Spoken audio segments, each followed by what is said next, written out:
Hi you guys, it's Kayla from the KK Lifestyle. Welcome back to my channel. Today I'm going to be doing a hair tutorial for you guys. I am comparing the Bondi Boost Waver with Bedhead Wave Wand Deep Adjustable Waver. I've used this on multiple tutorials. You guys know I really love it, but I have to be honest, I was really curious when I saw this what the difference would be. So I thought today I would do half my hair with one, half my hair with the other, and see where we end up. I do think they're gonna give us different looks. I feel like the Wave Wand is definitely more of a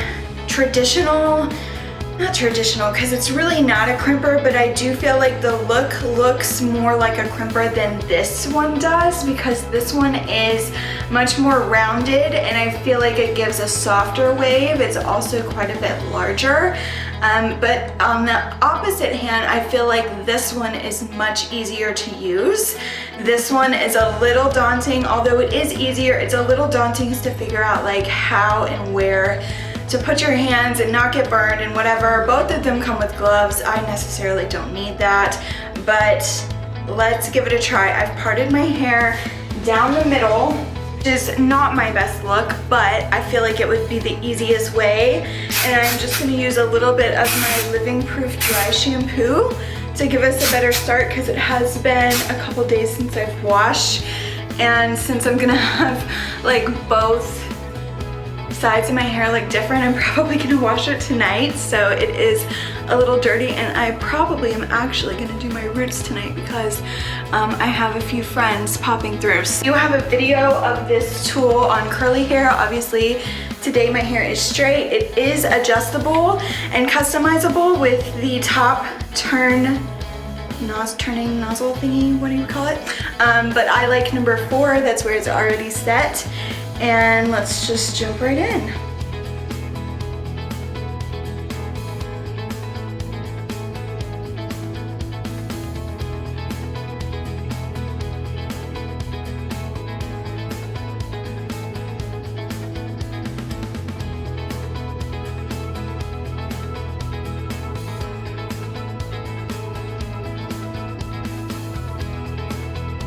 Okay, so the Bedhead Adjustable Waver is done.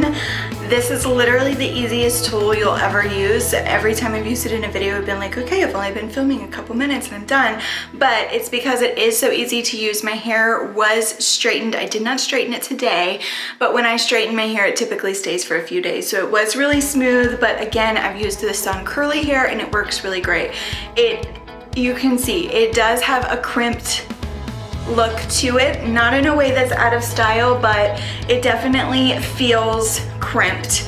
I'm gonna wait and use finishing products at the end. So let's try the Bondi Boost. I haven't talked about this much. It is rounded, so it's basically like 3 curling irons. It's the same concept, but I do feel like it gives a little bit of a different look. So let's try it out, and then you can decide for yourself which one you think will work best on your hair type. So here we go.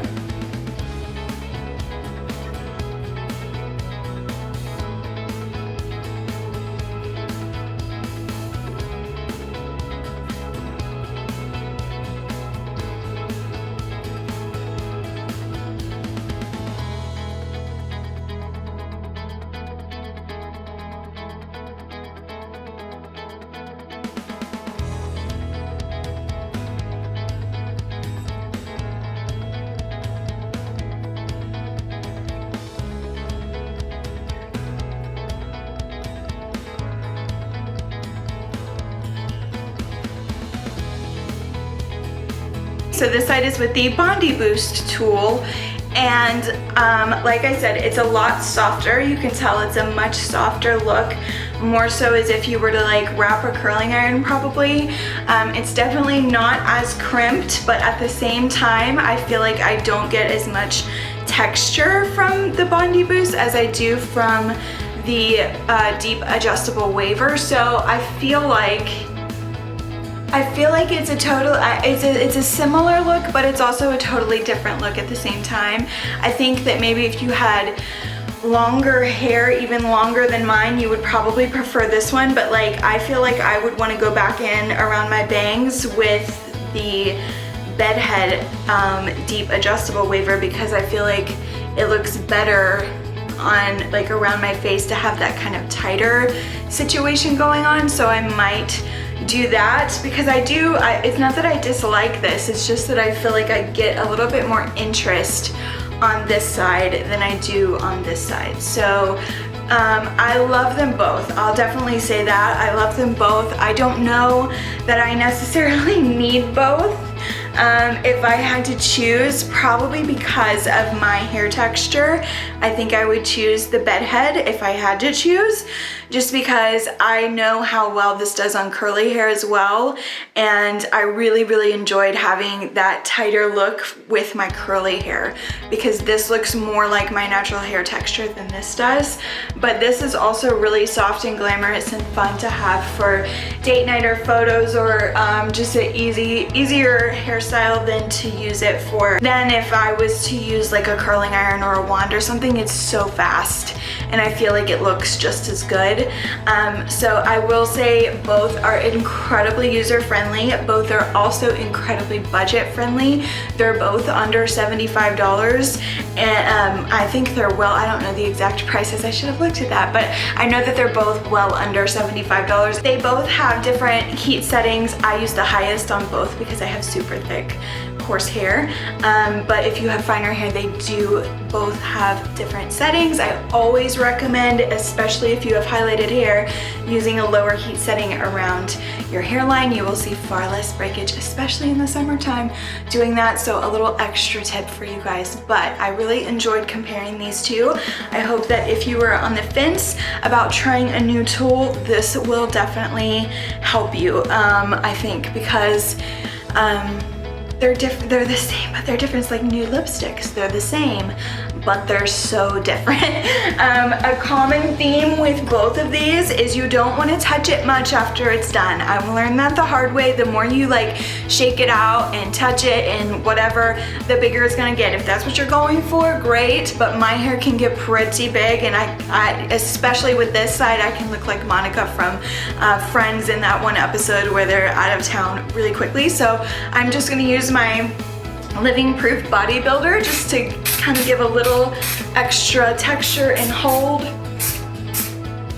I would definitely use more of this on this side because I think it needs a little lift and a little help. Look, that already helped it. Now I like this one better. What are we gonna do? I guess we're gonna keep them both. I don't know, that definitely changed things as far as the side goes. What do you guys think? Leave in the comments which one you like better, and I hope that you guys enjoyed this type of video comparing products. I thought it was really fun. So all the products that I used in this video, including the hair products and the tools, will be listed in the description box, as well as the blog post that I wrote that goes along with this video that goes into more detail about how I feel and the specifics on each tool. So please feel free to click that, check that out, and follow me on Instagram if you aren't already. There's a link down there as well. So go check it all out and have a great day. Bye.